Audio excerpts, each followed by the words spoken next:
अस्सलाम वालेकुम व्यूअर्स। आपका अगर सोते हुए रात को सांस रुकता है और आप सांस की रुकावट की वजह से उठ जाते हैं, तो अब जो मैं आपको वीडियो इस टॉपिक के बारे में करूंगा वो आपके लिए बहुत फ़ायदेमंद होगी।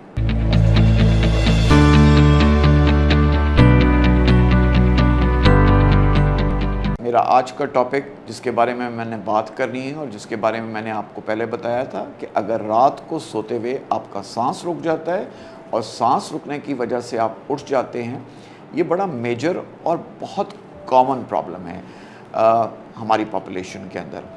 इसकी हम डिस्कस करेंगे कि इसकी क्या वजूहात होती हैं और इनका क्या इलाज होता है।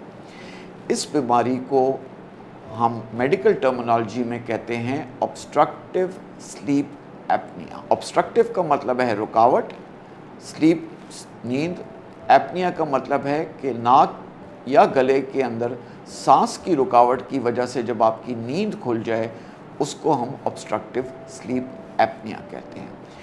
इसमें मरीज़ आपके पास आएगा कि जी डॉक्टर साहब रात को मेरी आँख खुल जाती है, सांस रुक जाता है, उसकी वजह से आँख खुल जाती है, रात को नींद मेरी पूरी नहीं होती, उसकी वजह से सुबह को मैं लेज़ी रहता हूँ, मेरे से काम नहीं होता, मुझे ऑफिस में नींद आती रहती है।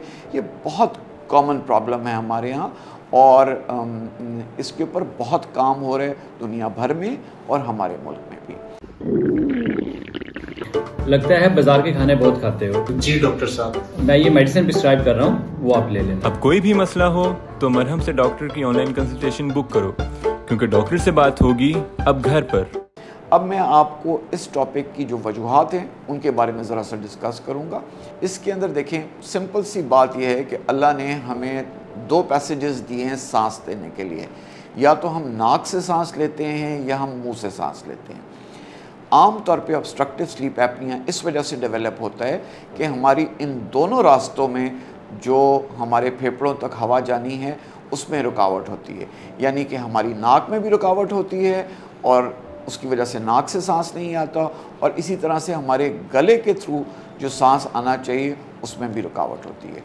नाक के अंदर रुकावट का मोस्ट कॉमन रीज़न जो होता है वो आम तौर पे नाक की कच्ची हड्डी जो होती है वो टेढ़ी होती है, जिसको आम मेडिकल टर्मिनोलॉजी में डिफ्लेक्टेड नेज़ल सेप्टम या टेढ़ी हड्डी कहते हैं। दूसरा, इसके साथ साथ हमारे यहाँ एलर्जी बहुत कॉमन है, उसकी वजह से नाक के अंदर ग्लैंड्स होते हैं जिनका काम होता है एसी के तौर पे, जैसे हमारे फिल्टर लगे होते हैं हवा को साफ़ करना, ये हमारे ग्लैंड्स आमतौर पे बढ़ जाते हैं। जब ये दोनों चीज़ें मिल जाएं, यानी हड्डी भी टेढ़ी हो और ग्लैंड्स भी बढ़ जाएं, तो उसकी वजह से आपकी नाक के अंदर रुकावट आती है और ये ऑब्स्ट्रक्टिव स्लीप एपनिया की सबसे बड़ी वजह है। दूसरी तरफ अगर आप आ जाएं, यानी मुंह की तरफ, तो उसके अंदर आम ज़बान में जिसको हम कव्वा कहते हैं या मेडिकल टर्मिनोलॉजी में यूविला कहते हैं, वो हमारा जब हम वज़न ज़्यादा पुट ऑन कर लेते हैं तो उसके जो पट्टे होते हैं या मसल्स होते हैं वो लूज़ हो जाते हैं और हमारा यूविला जो है वो नीचे हैंग कर जाता है और वो ज़बान पे लगने लगता है।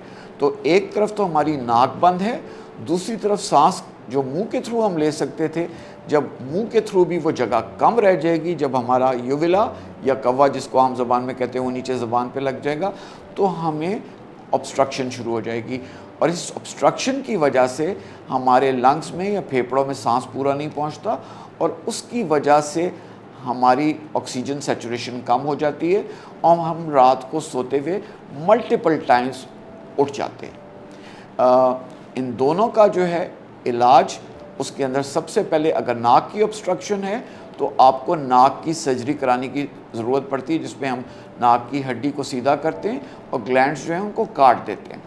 इसी तरह से अगर उससे आपका रिलीफ ना हो तो दूसरे लेवल के ऊपर गले के अंदर जो रुकावट आ रही है उसके अंदर हम गले की रुकावट को दूर कर देते हैं और मरीज़ के पैसेज खुल जाता है और ऑब्स्ट्रक्टिव स्लीप एपनिया उसका ख़त्म हो जाता है। मेरी दोनों तरह की अपॉइंटमेंट्स अवेलेबल हैं व्यूअर्स।